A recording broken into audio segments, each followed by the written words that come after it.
আসসালামু আলাইকুম viewers, পেন্টানিক আইটির programming ক্লাসে আপনাদের স্বাগত জানাচ্ছি। আমি কাজী নিশাত আছি আপনাদের সাথে। ভিউয়ার্স, এই অ্যালগরিদমটার কথা নিশ্চয়ই আপনাদের মনে আছে যে আমরা একটা ইফ কন্ডিশন দিয়ে চেক করেছিলাম যে এটা কি পাস নাকি ফেল। ইউজারের নাম্বারটা মার্কটা ইনপুট দেওয়া হবে আর রেজাল্ট দেখানো হবে পাস নাকি ফেল। তো এটা আমরা থিওরিক্যালি করেছিলাম অ্যালগরিদম। আজকে আমরা ইনশাল্লাহ সি প্রোগ্রামিং দিয়ে প্র্যাকটিক্যালি দেখব। তো আমরা প্রথমে আমাদের যেই কোড এডিটরে আমরা কোডিং করছি সেই কোড এডিটরটা ওপেন করে নিচ্ছি। এখন আমি একটা নতুন প্রজেক্ট করে নিচ্ছি, নিউ প্রজেক্ট, কনসোল অ্যাপ্লিকেশন। ওকে, গো নেক্সট। সি প্রোগ্রামিং এ করব আমরা। নেক্সট, নাম দিলাম পাস ফেল। ওকে, নেক্সট। আচ্ছা, ওকে। এখন আমি এটার ভিতরে কোড করব। এখানে প্রিন্টএফ দেওয়া আছে হ্যালো ওয়ার্ল্ড। আপাতত আমি রিটার্ন জিরোটা রেখে বাকিটা রেখে দিচ্ছি। আচ্ছা, এখন আমি এখানে প্রথমে নিব একটা ভেরিয়েবল নিব আইএনটি মার্ক। যেহেতু আমি মার্কটা ইনপুট নিব, মার্ক নামে একটা ভেরিয়েবল নিচ্ছি। নেওয়ার পরে আমি ইউজারকে লিখে দিব যে আপনি আপনার মার্কটা এখানে ইনপুট দেন। এগুলো আমরা আগের ক্লাসে দেখেছি, এর জন্য ডিটেলস বলার আর কিছু নেই। Please enter your mark. Okay, bracket semicolon এগুলো নিয়ে মনে হয় না নতুন করে কথা বলার দরকার আছে। তো স্ক্যানএফ দিয়ে আমি এখানে কোটেশনের ভিতরে %d আর কমা দিয়ে এন্ড এ। ওকে, মানে এর ভেরিয়েবলের মানটা ইউজার থেকে ইনপুট নেওয়া হবে।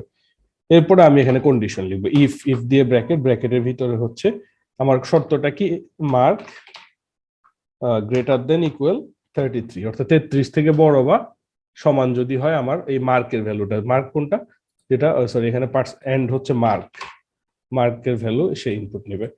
এখন এই মার্কের ভ্যালু ইউজার যেটা ইনপুট দিয়েছে সেটা যদি 33 থেকে বড় বা ছোট হয়, এখন আমি একটা সেকেন্ড ব্র্যাকেট শুরু করব, শেষ করব।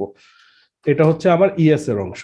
ঠিক আছে, এর ভিতরে আমি যা কাজ করব সেটা তখনই সে এই কন্ডিশনটা মানে সত্যি হলেই, এটা যখন এই কন্ডিশনটা টাচ করবে, এই কন্ডিশনটা যখন রাইট হবে তখনই সে এই ব্র্যাকেটের ভিতরে আমি যে স্টেটমেন্ট গুলো লিখবো সেগুলো কাজ করবে। ঠিক আছে, আমি এখানে লিখলাম প্রিন্টএফ পাস। অবশ্যই পাস যেহেতু একটা স্ট্রিং এর জন্য আমি এটার ভিতরে এটা ডাবল কোটেশনের ভিতরে লিখে দিলাম। ঠিক আছে, এটা হচ্ছে একটা ইফ কন্ডিশন লেখার স্ট্রাকচার।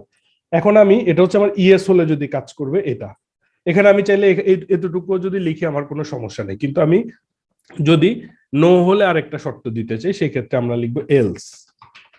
এলস লিখে আবার সেকেন্ড ব্র্যাকেট শুরু করব, শেষ করব। এর ভিতরে যে স্টেটমেন্ট একটা বা একাধিক বা 5000 লাইনও হতে পারে, এই কন্ডিশন গুলো কাজ করবে হচ্ছে যদি এই যে উপরে ইফ এর সাথে যে শর্তটা আছে এই শর্তটা যদি না হয়। এলস যে লিখতেই হবে এমন কোনো কথা নেই। এলস আমার যদি প্রয়োজন থাকে আমার এই প্রোগ্রাম অনুসারে তাহলে আমি লিখবো, না হলে লিখবো না, শুধু ইফ দিয়ে আমি শেষ করে দেব। ঠিক আছে, তো আমি এখন এলস এর ভিতরে লিখবো হচ্ছে প্রিন্টএফ ফেল। ওকে, যদি এই শর্তটা যদি, অর্থাৎ মার্ক যদি 33 থেকে বড় বা সমান হয় তাহলে সে কি প্রিন্ট করবে, পাস প্রিন্ট করবে। আর যদি না হয় তাহলে সে কি প্রিন্ট করবে, ফেল প্রিন্ট করবে। ওকে, এরপর আমার আর কিছু দরকার নেই, রিটার্ন জিরো।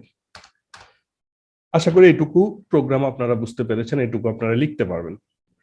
এখন আমি এটাকে রান করি। রান করার পরে এখানে বলছে কি প্লিজ এন্টার ইউর মার্ক। এখন আমি এখানে একটা মার্ক ইনপুট দিলাম। আচ্ছা, মার্কের পরে মনে হয় একটু স্পেস দিলে ভালো হতো। আমি মার্কের পরে এখানে প্লিজ এন্টার ইউর মার্কের পরে একটা কোলন দিলাম, তারপরে একটা স্পেস দিলাম, অথবা একটা ব্যাকস্ল্যাশ এবং একটা ব্যাকস্ল্যাশ এন দিলাম নতুন লাইনে যেন মার্কটা ইনপুট নেয়। এবার আমি রান করলাম, প্লিজ এন্টার ইউর মার্ক।